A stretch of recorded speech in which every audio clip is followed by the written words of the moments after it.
दस्तावेज तैयार करे और अपना पर्चा दाखिल करके मेरा पर्चा खारिज करा दिया। उसका संज्ञान लेते हुए सतवीर जी और नीरज मौर्य जी पे मुकदमा हुआ है और उनके तीसरे पार्टनर पे की गाड़ी सीज हुई है। तो हमने आज निर्वाचन आयोग से ये मांग की है कि ऐसे व्यक्ति से जो लोकतंत्र से खिलवाड़ कर रहा है, चुनाव से संबंधित दस्तावेजों में छेड़छाड़ कर रहा है, फर्जीवाड़े का मुकदमा लिखा गया है, ऐसे व्यक्ति को चुनाव लड़ने से रोका जाए। क्योंकि जो उन्होंने 420 करी है वो आम तरह से नहीं करी है मेरे साथ या किसी जनता के साथ। वो 420 उन्होंने एक राष्ट्रीय पार्टी के साथ करी है, वो 420 उन्होंने निर्वाचन आयोग के साथ करी है। तो निर्वाचन आयोग को हमने शिकायतें भेज दी हैं आज, और शिकायत में हम पूरी तरह से ये मांग कर रहे हैं कि इसी चुनाव में उनका पर्चा खारिज करा जाए, उनको चुनाव लड़ने पर रोक लगाई जाए। और ये अगर हुआ तो हम मानेंगे जिस तरह से निर्वाचन आयोग ने ईमानदारी दिखाते हुए मेरे साथ इंसाफ किया है। यदि इन पर रोक लगा दिया तो ये लोकतंत्र की जीत होगी साथियों। आदित्य, आपसे मेरा सवाल ये है कि लगातार आप आरोप लगा रहे हैं समाजवादी पार्टी के यहाँ पर नीरज मौर्य को भी लगा रहे हैं और बीजेपी के धर्मेंद्र कश्यप को भी लगा रहे हैं, तो क्या कह सकते हैं कि दोनों का षड्यंत्र है? बिल्कुल भाई, ये सरकार और सत्ता तो किसी को चुनाव लड़ना ही नहीं देना चाहती है। फर्जी सिंबल तैयार कराया है नीरज मौर्य जी ने, और कहीं ना कहीं से किसी पर दबाव बना के धर्मेंद्र कश्यप जी ने मेरे दोनों पर्चे खारिज कराए। ये दोनों एक सिक्के के दो पहलू हैं। तो ये कैसे माना है, क्योंकि वो तो बीजेपी के वो सांसद, वो बीजेपी के समाजवादी पार्टी के। ये समाजवादी के नहीं है, 1 साल पहले देख लो, ये बीजेपी के थे। इनके विजिटिंग कार्ड है, फेसबुक पे जाके देख लो। ये नीरज मौर्य का कहना है कि आप जो है भाजपा की बी टीम के रूप में काम करते हो, आप जीतने के लिए नहीं बल्कि जिताने के लिए चुनाव लड़ रहे हो। अच्छा एक चीज बताओ, वो तो प्रदेश से आए हैं, मैं नहीं कह सकता हूँ कि वो केवल बीजेपी को जिताने के लिए आए। मैं तो यही का, इसी जिले, इसी तहसील का, इसी लोकसभा का हूँ। दूसरी चीज ये है, अगर मैं बीजेपी का आदमी होता तो किसमें हिम्मत थी कि मेरे पर्चे खारिज हो जाते। ये भारतीय जनता पार्टी है।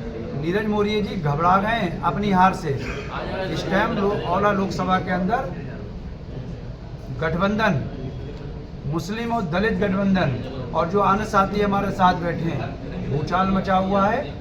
औला लोकसभा बहुजन समाज पार्टी जीतने जा रही है और लंबे मार्जिन से जीतने जा रही है। नीरज मौर्य जी पे है क्या, उनका अपना आधा वोट बीजेपी में जा रहा है और आधा समाजवादी को मिल रहा है, आधा यादव वोट बीजेपी में जा रहा है, आधा समाजवादी में मिल रहा है। पहले वो अपना मौर्य वोट तो इकट्ठा करें, वो तो केवल मुस्लिम वोट को ठगने की बात कर रहे हैं। मुस्लिम वोट के लिए नीरज मौर्य बताएं उन्होंने करा क्या है। उन्होंने ये करा है कि एक मुस्लिम बेटे का फर्जी तरीके से पर्चे निरस्त कराने का काम किया था, ये करा है नीरज मौर्य। औला की विकास की बात करेंगे, किस नज़र से देख रहे हैं और मिल जाते हैं तो क्या काम करेंगे?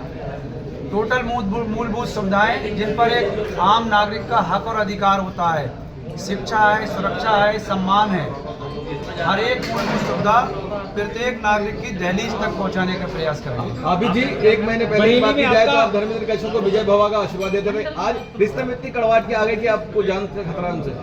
देखिए, उस वक्त वो मुझसे रंजिश नहीं मानते थे क्योंकि मैं लोकसभा का चुनाव नहीं लड़ रहा था। आज मैं लोकसभा का चुनाव लड़ रहा हूँ। जब उन्होंने ये देखा, एक तो मैंने उनके खिलाफ कोई बयान नहीं दिया, उनकी बात का जवाब दे दिया, उस जवाब से वो बौखला गए।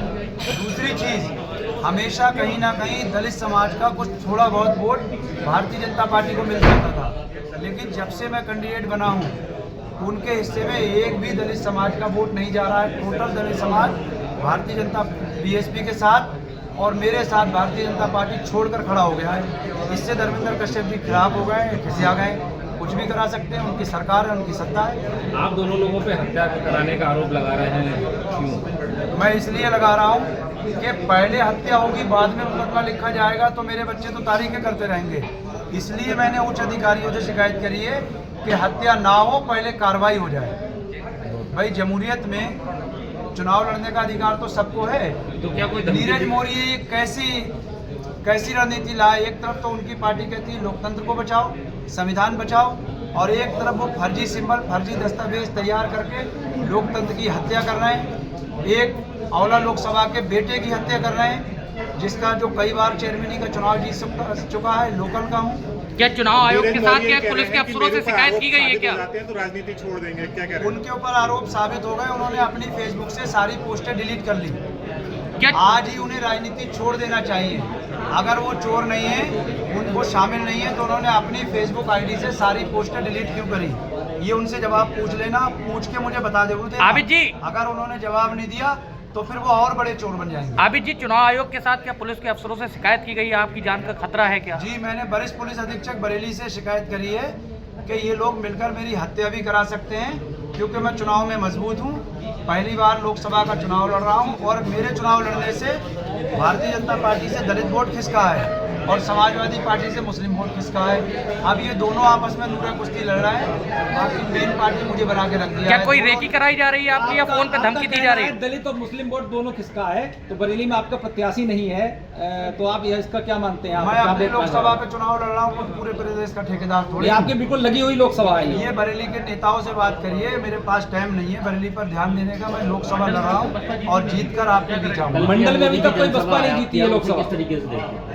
चुनाव प्रचार है, हमारे राष्ट्रीय अध्यक्ष 29 तारीख को बदायूं की सीट पे आ रही हैं। देवचरा में आंवला लोकसभा पे भी प्रोग्राम लगा था, लेकिन बरेली का पर्चा खारिज हो गया, क्योंकि दो सीट पे वो प्रोग्राम कर रही हैं, तो इसलिए नहीं आई। और अभी भी हम लोग बैठ के भी रणनीति बनाएंगे। हो सकता है आंवला लोकसभा है, सबके नेता अब की बार 3 लाख बार 3 लाख से हारेंगे चुनाव। गलत फहमी के शिकार हैं वो। ठीक है, बहुत बढ़िया।